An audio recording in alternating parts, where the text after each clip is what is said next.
Invité de cette édition, Théo Saavedra, bonsoir. Bonsoir. Vous êtes directeur du Festival des Nuits du Sud. Alors on connaît la programmation depuis ce matin. Ce sera place du Grand Jardin à Vence du 19 juillet au 2 août.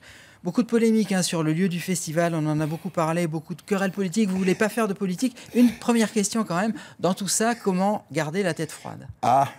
Bon, c'est l'expérience, je pense. C'est l'expérience de 22 ans de travail qui nous permet d'y affronter. On a affronté beaucoup de tempêtes. Vous savez, un festival, un événement comme ça, c'est toujours des problèmes, c'est toujours des soucis. Mais bon, là, on sort, je pense, la tête haute avec la programmation qu'on a fait. Alors, justement, vous avez eu vraiment la confirmation officielle que le festival se tiendrait, en gros, début janvier. Comment programmer un festival de cette importance en moins de 3 mois? C'est quoi? C'est le carnet d'adresses? C'est quoi? D'abord, c'est une équipe. Vous savez, on travaille toujours en équipe. Évidemment, le Nuit du Sud, ils sont aujourd'hui un festival qui est respecté pour les tourneurs, pour les artistes eux-mêmes. Et évidemment, quand on fait appel au ces milieux, le milieu vous répond favorablement, surtout quand on a l'expérience des Nuits du Sud. Alors, avant de détailler le programme, je voudrais qu'on écoute l'un des artistes qui sera à l'affiche. Ce sera le 20 juillet. Écoutez, puis on va en discuter après. Merci. Juliette et Juliette kiffent Roméo. Et si le ciel n'est pas clément, tant pis pour la météo. Un amour dans l'orage, celui des dieux, celui des hommes. Un amour du courage et 2 enfants hors des normes. Juliette et Roméo se voient souvent en cachette. Ce n'est pas qu'autour d'eux les gens pourraient se moquer. C'est que le père de Juliette a une kippa sur la tête.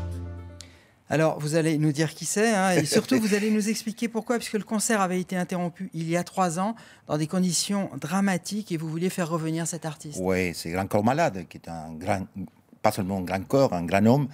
Et évidemment, je ressens beaucoup d'émotions en écoutant et en me rappelant ce soir où il avait beaucoup de vent et on a entendu ces informations horribles, ce qui s'est passé à Nice. C'était donc le 14 juillet 2016. Donc, ouais, voilà. Et je pense que lui-même, il avait beaucoup d'envie de revenir au Nuit du Sud et nous, donc on a décidé de le faire venir et c'est formidable qu'il soit ici le 20 juillet. Alors, vous avez un budget à peu près similaire à l'année dernière, en gros. Est-ce que le programme qui a été présenté ce matin est fidèle à la tradition des Nuits du Sud, qui en gros est faite de diversité culturelle? Il y a 14 artistes et 10 nationalités différentes. Oui, ça correspond tout à fait. C'est une programmation que j'aime beaucoup parce qu'elle correspond justement à l'histoire et à l'idée que nous, on s'est fait de la musique. On peut écouter toutes les musiques dans un festival. Et c'est notre identité aujourd'hui même de pouvoir mélanger des musiques différentes, des origines différentes. Alors, très rapidement, Théo Saavedra, parce qu'on n'a pas beaucoup de temps, c'est compliqué les Nuits du Sud depuis quelques années. En gros, vous lâchez rien. Non, il ne faut jamais lâcher, vous savez. Surtout dans les milieux culturels, surtout dans les milieux artistiques, il faut être opiniâtre.